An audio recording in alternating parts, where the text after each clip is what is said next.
Lesson 5-2A, Properties of Rational Exponents and Simplifying Radicals.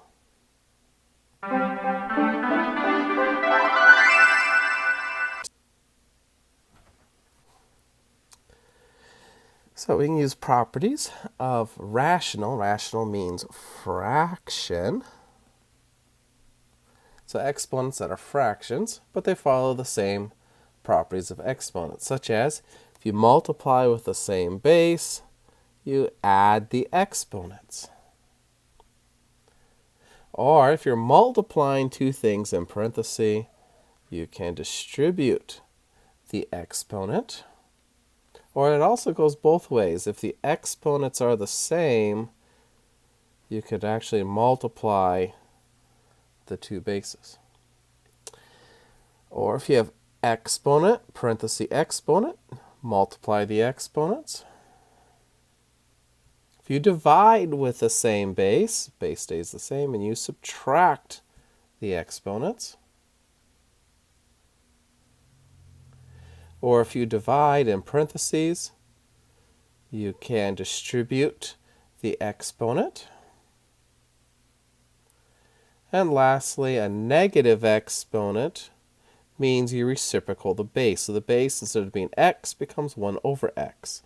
The base would just go above or below. It's just the other side of the fraction bar. Let's try an example. 6 to the 1/2 times 6 to the 1/3. Which property should we use?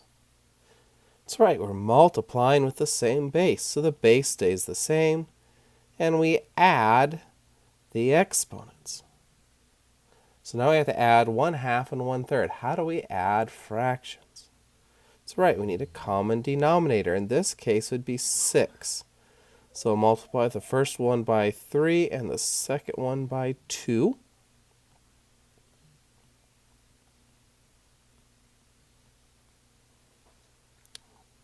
And then when you add, you just add across the top. So I'll have 6 to the 5/6.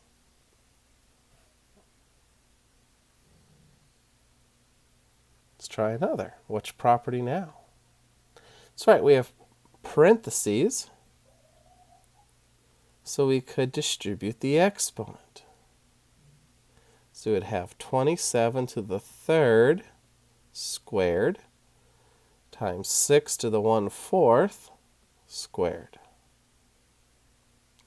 Well, now we have exponent, parenthesis, exponent, so if we multiply those, 2 times a third would be 2/3.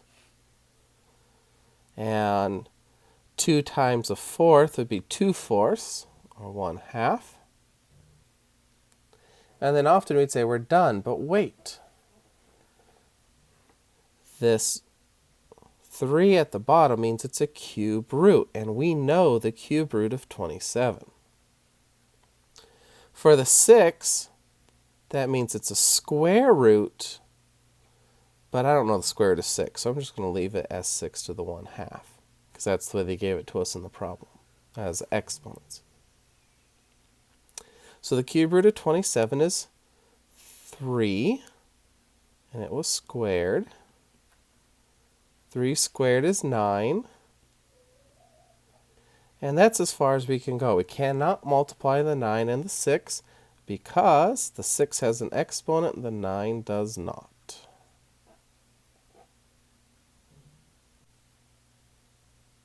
Let's try another. Well, what property do you want to use here? Well, there's several different ways we could do it.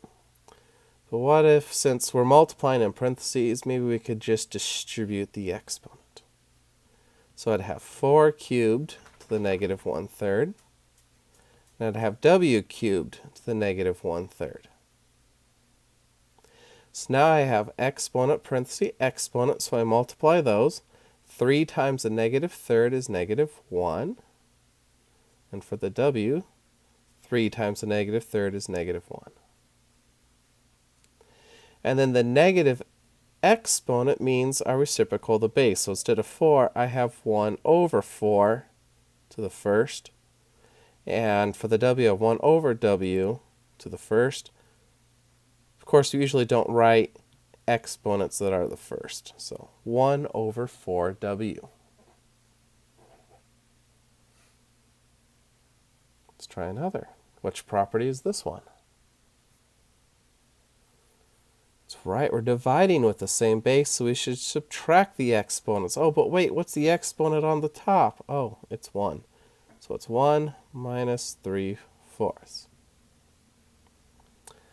We'll need a common denominator. 1 is the same thing as 4/4. And then subtract the top. So we'll have 4 minus 3 over 4. So t to the 1/4.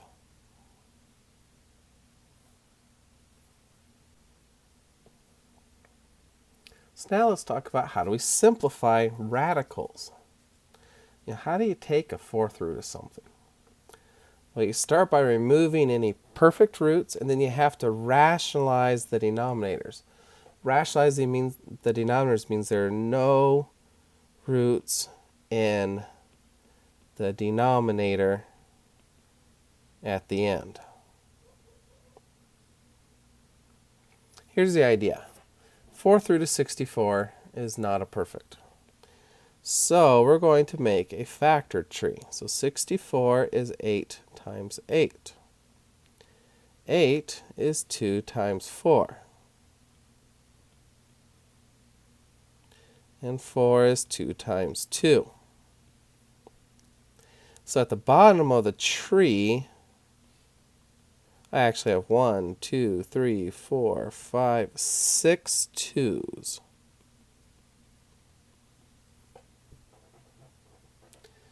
Now my index is a 4. I want the fourth root. So I want to know what times itself 4 times.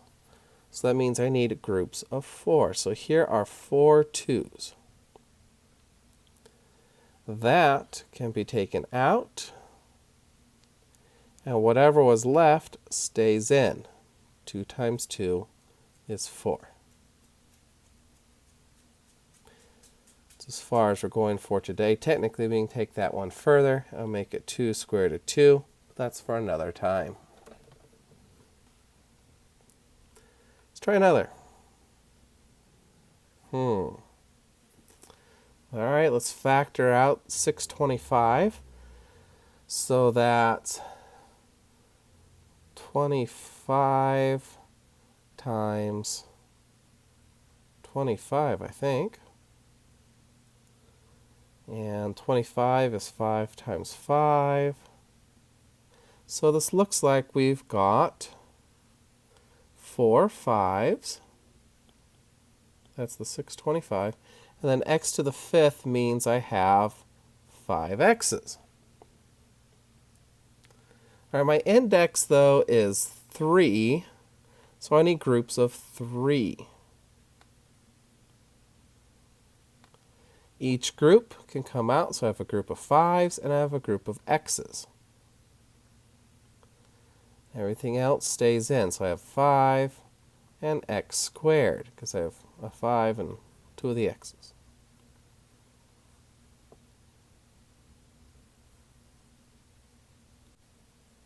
All right, here's when we're dividing. When we divide, you can split it up into 2 separate radicals, one for the top and one for the bottom. On the top, the 7 is not factorable, but on the bottom, the 8 is 2 times 4, and 4 is 2 times 2. So on the top, I just have the fourth root on 7. On the bottom, I have the fourth root of 2 times 2 times 2. My index is 4. So I need groups of 4.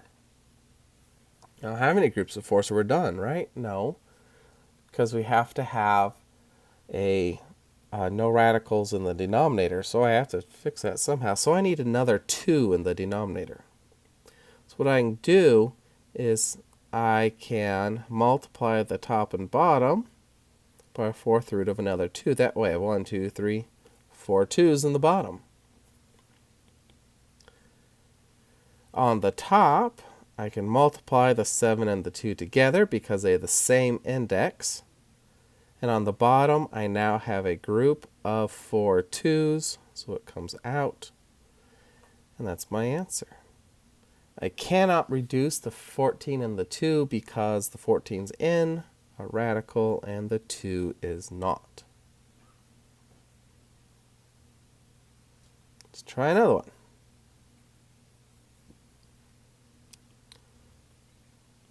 Okay, we can split it up into 2 separate radicals.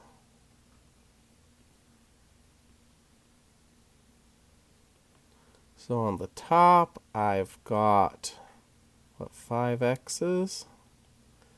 On the bottom, I've got 8y's.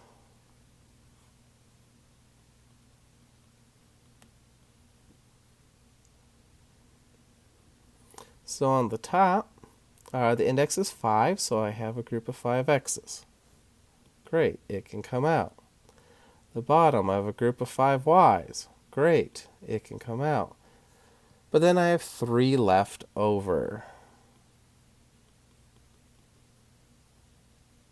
Can't have a radical in the bottom, so I need to finish filling out my group. My group size is 5, the index is 5, but I only have 3 y's. So how many more y's do I need to get to 5?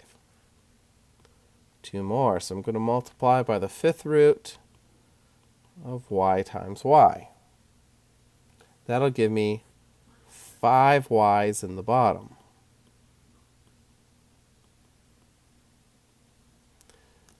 So I already had the 1 y, then my new group gives me another y in the bottom. And y times y is y squared. Cannot reduce that because the top y squared is in the 5th root, the bottom one is not. So that's your answer.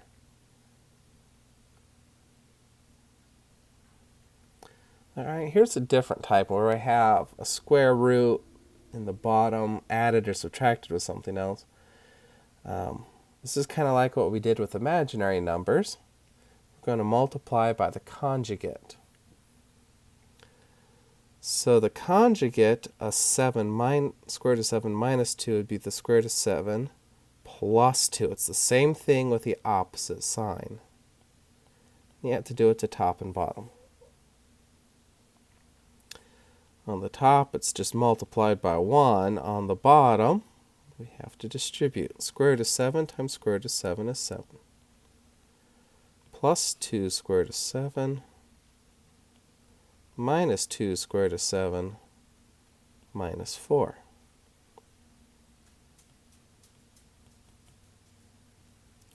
The bottom, notice the 2 square roots of 7 canceled out, so I just have 7 minus 4 is 3.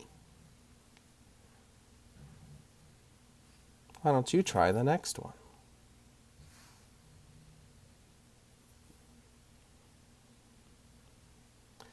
This time the conjugate would be 3 minus the square root of 5. It's the same numbers with the minus with the opposite sign in between. This time we're going to have to distribute. 2 times 3 is 6. Minus 2 square root of 5. The bottom, we have 3 times 3. Minus 3 square root of 5. Plus 3 square root of 5. Minus the square root of 5 times the square root of 5, which is 5. Can't do anything with the top. The bottom, though, those would cancel out and have 9 minus 5.